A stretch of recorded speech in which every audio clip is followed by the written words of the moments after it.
Budget से पहले उमड़ी उम्मीदों की लहर धरी रह गई और निर्मला सीतारमण ने बजट भी पेश कर दिया। उन्होंने संसद में 1 घंटा 30 मिनट तक बोला, लेकिन सब कह रहे हैं कि यह बजट महज भाषण सा लगा, क्योंकि न तो टैक्स स्लैब में कोई बदलाव हुआ और न ही कोरोना पर कोई रियायत मिली। किसानों को सिर्फ कहने के लिए घोषणा की गई है। इसके बाद वित्त मंत्री ने प्रेस कॉन्फ्रेंस करके मिडिल क्लास को टैक्स में छूट क्यों नहीं दी गई, इस पर सफाई भी दी। उन्होंने कहा कि हमने 2 साल से टैक्स नहीं बढ़ाया, ये सबसे बड़ी राहत की बात है। यह बजट आम लोगों का बजट है।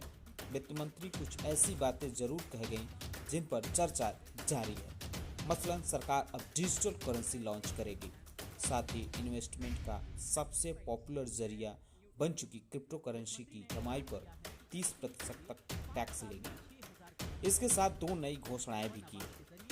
पहली, animation, visual effect, gaming, comics यानी एवीजीसी सेक्टर में रोजगार की संभावनाओं को देखते हुए एवीजीसी प्रमोशन टास्क फोर्स बनाएगी।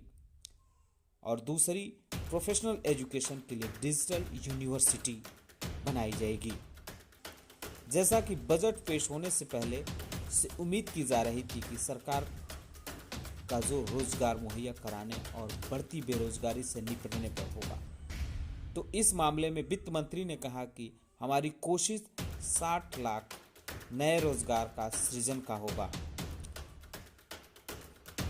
इस बजट की दूसरी अहम बात है एमएसएमई सीधे किसानों के खाते में जाए। किसानों को राहत देते हुए वित्त मंत्री ने ऐलान किया कि अब 2.37 लाख करोड़ रुपए की एमएसएमई सीधे किसानों के खातों में भेजी जाएगी। इसके साथ ही किसानों को डिजिटल सर्विस मिलेगी, जिसमें दस्तावेज, खाद, बीज, दवाई संबंधी सेवाएं शामिल हैं।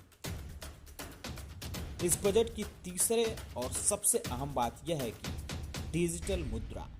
केंद्रीय वित्त मंत्री ने अपने बजट भाषण में आभासी मुद्रा या क्रिप्टो करेंसी को लेकर बड़ा ऐलान किया। उन्होंने कहा कि अब क्रिप्टो करेंसी के जरिए होने वाली आय पर 30% टैक्स चुकाना होगा। चौथी सबसे अहम बात यह रही कि अब डाकघर में भी एटीएम की सुविधा होगी। वित्त मंत्री के अनुसार देश के 1.5 लाख डाकघर अब कोर बैंकिंग से जुड़ेंगे। डाकघरों में एटीएम की सुविधा दी जाएगी। पोस्ट ऑफिस में डिजिटल सुविधाएं मिलेंगी।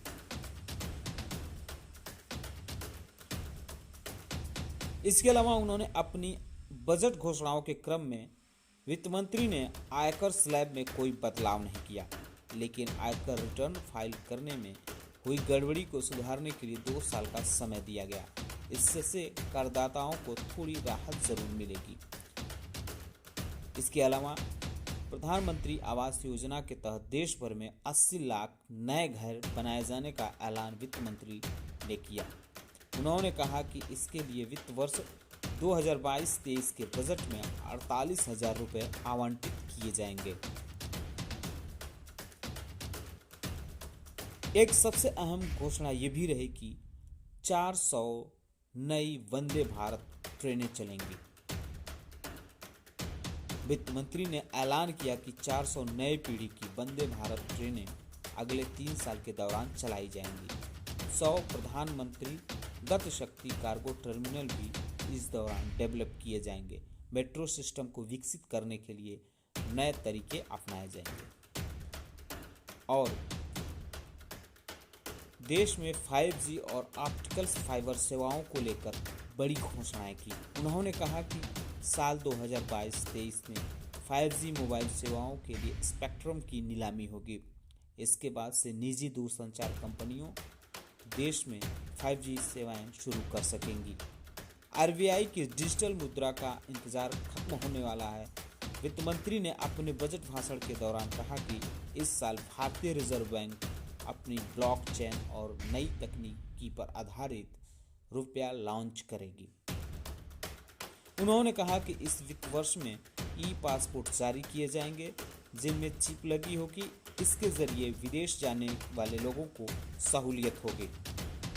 वित्त मंत्री ने नेशनल पेंशन स्कीम यानी एनपीएस को लेकर बड़ा ऐलान किया।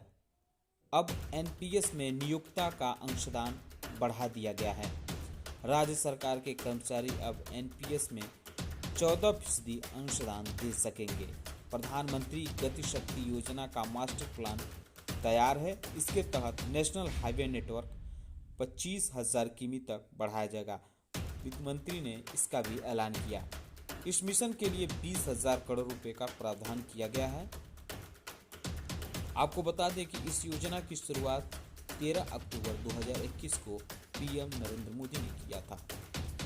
इसके अलावा पूंजी निवेश में रोजगार बढ़ाने में बड़े उद्योगों और एमएसएमई दोनों में मदद मिलती है।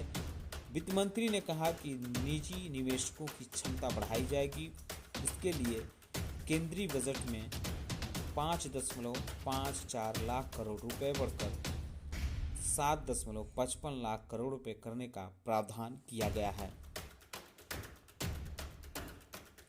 बजट में कोरोना से सबसे ज्यादा प्रभावित एमएसएमई सेक्टर को मजबूत करने के लिए नई योजनाएं शुरू करने का दावा किया गया। इसके लिए 5 साल में 6,000 करोड़ रुपए दिए जाएंगे।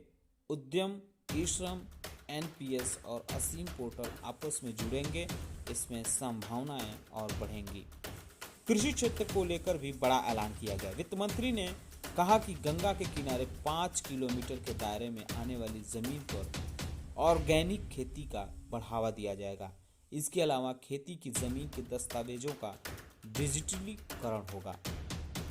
सीतारमण ने बजट भाषण के दौरान कहा कि देश में लागू 1486 अनुपयोगी कानूनों को खत्म करने का काम किया जाएगा। इसके साथ ही वित्त मंत्री ने ऐलान किया कि अब शेष की जगह नया कानून लाया जाएगा। वित्त मंत्री ने कहा कि रक्षा क्षेत्र में भारत की आत्मनिर्भरता बढ़ाने के लिए अनुसंधान और विकास बजट का 68% हिस्सा मेक इन इंडिया के लिए निर्धारित किया गया है। रक्षा में अनुसंधान के लिए 25% बजट और उत्पादन का आयात कम करने की घोषणा हुई। वहीं महामारी के दौरान स्कूल बंद रहने से गांव के बच्चों को 2 साल शिक्षा से वंचित रहना पड़ा। पीएम ई विद्या के तहत ऐसे बच्चों के लिए एक क्लास एक टीवी चैनल प्रोग्राम के तहत अब चैनल 12 से बढ़कर 200 कर दिए जाएंगे। ये चैनल क्षेत्रीय भाषाओं में होंगे। वित्त मंत्री ने कहा कि अब कक्षा 1 से 12वीं तक की पढ़ाई क्षेत्रीय भाषा में होगी। व्यावसायिक शिक्षा को बढ़ावा देने के लिए तकनीक की मदद ली जाएगी। एक डिजिटल यूनिवर्सिटी की स्थापना की जाएगी। वहीं बजट 2022 में केंद्र सरकार द्वारा सहकारी संस्थाओं का टैक्स घटाकर 15% करने की घोषणा की गई।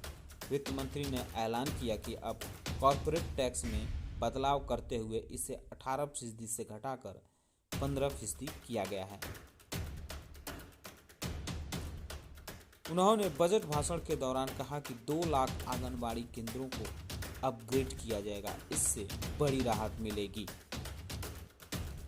क्लाइमेट चेंज से निपटने के लिए सॉवरेन ग्रीन बॉन्ड्स जारी किए जाएंगे। इसमें मिलने वाली रकम को ऐसे प्रोजेक्ट में लगाया जाएगा जो कार्बन उत्सर्जन में कमी लाने में मददगार होंगे। सेमीकंडक्टर निर्माण के लिए इंडस्ट्री डेवलपमेंट की जाएगी।